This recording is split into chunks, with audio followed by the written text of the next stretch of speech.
When did this idea start, and when did the gym doors initially open and that come to fruition? It just came to fruition. The more I saw these opportunities and these things that I'm about to tell you right now started making sense, how I could put this together and make it into like a winning formula. So the low economy helps me because the training in Thailand is around 3 times the cost of America. Like 3, yes. Because you can't get Muay Thai fighters out of Thailand very easy. It's very, very hard to get visas. So to have a world's like 13, 14, 15 Muay Thai champions training you is very rare. It's very hard. So it costs you a lot of money. So I can charge 3 times the price of an American gym and pay 10 to 15% of the cost in my expenses. Mm-hmm. So now my margin's very high.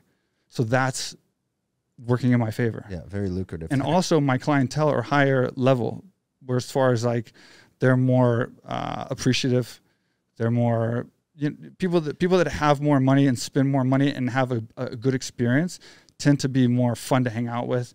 They leave good reviews. They enjoy themselves more. They're not miserable. They're not. The focus isn't budgeting and saving. The focus is on a personal gain. Yeah, they're having. So it's imagine Disneyland for fighting. Yeah, no one's ever thought of it, but I did, and because of that, it became one of the hottest gyms in the world. And so it's yeah. In the beginning, though, coming here, everyone assumed, and that's I guess what I wanted. Since I'm a UFC fighter, I want to have the fight gym, but that's never been my passion. Just because I'm a fighter in the UFC, it wasn't my passion. My passion was to make something of myself and be successful. That was just the avenue I had to take. But as far as passion, I didn't want to. I love watching fighters fight. I'm a huge fan, and we have a contingency of fighters. We are a fight gym, but it's like 80-20. It's not 50-50 or even 80-20 fighters, because it never works. You never make money, and it's never successful, right? But the fighters that we do have, it's very hard to get on our fight team. So we're very stringent because we don't need to have any of the sponsored fighters. We don't need 50 fighters to sell our gym. Half the people at our gym don't even know half the UFC roster if they walked by. It doesn't matter to me. Like a certain UFC fighter called me that's very famous who fought John Jones, and he was or he messaged me on Instagram, and he was like, not too long ago actually, and he's like, "What can you do for me? I want to come train at your gym. I hear it's the best gym, and I'm coming with this other person, whatever. What can you do for me?" And I'm like, "What do you mean? Take care of you, VIP, free training. We have a restaurant, free food. I'll take you out on the boat. We'll do some cool, fun stuff." He said, no, I mean, like, we take care of my house, my motorbike, and all this stuff. I'm like, I don't do that. I don't pay people to train in my gym. It's like, that's not what we do. We don't need people to bring people to our gym.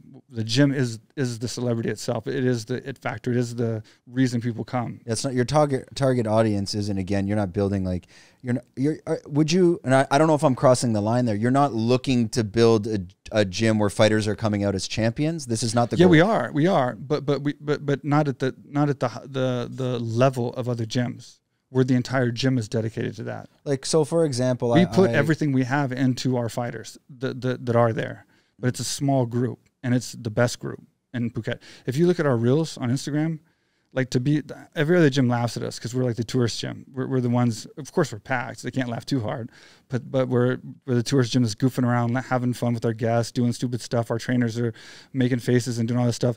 But it's like, when you look at our fight videos, we're beating everyone. Like, all of our fighters at our gym, they're not fighting tuk-tuk drivers. They're fighting other foreigners from other gyms, and we're winning like 90% of like 90% of the time we're winning the fights. Where are those fights taking place? Rawai Stadium. Yeah, Bangalore Stadium, starting back now. So we're winning a lot of the fights, and so we have the curriculum is the best curriculum, AKA, but it's just for a select group of people, because we want people that are not most of the fighters that come to Thailand and train, they're not real fighters. And a lot of fighters that train everywhere aren't real fighters.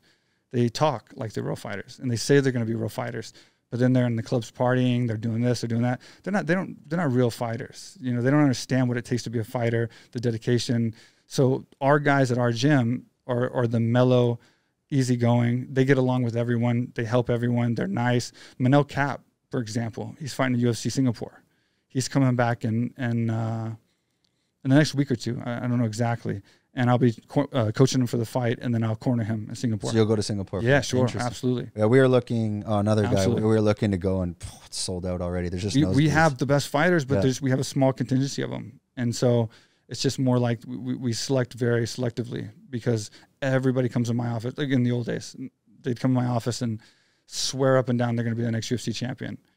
And then next thing you know, I'm paying for their housing because they run out of money, or I'm buying them food because they run out of food because I feel bad for them, and then they just leave. Yeah, this has happened so many times. Well, yeah, I get it. That target, and I wasn't even trying to be a fight gym. I can imagine the people that's trying to be a fight gym and take care of their fighters.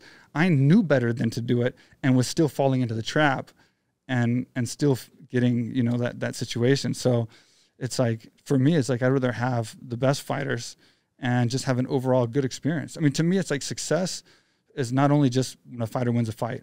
The success is like when someone loses 20 kilos and they're happy and they're almost in tears telling me at the gym, or they're having the time of their life. It's on their bucket list to come to AK Thailand. They've been watching Instagram for like 2 years and they finally made it.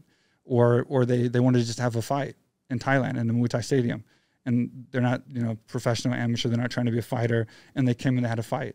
Like that to me is just as cool as if Manel wins his fight in the UFC.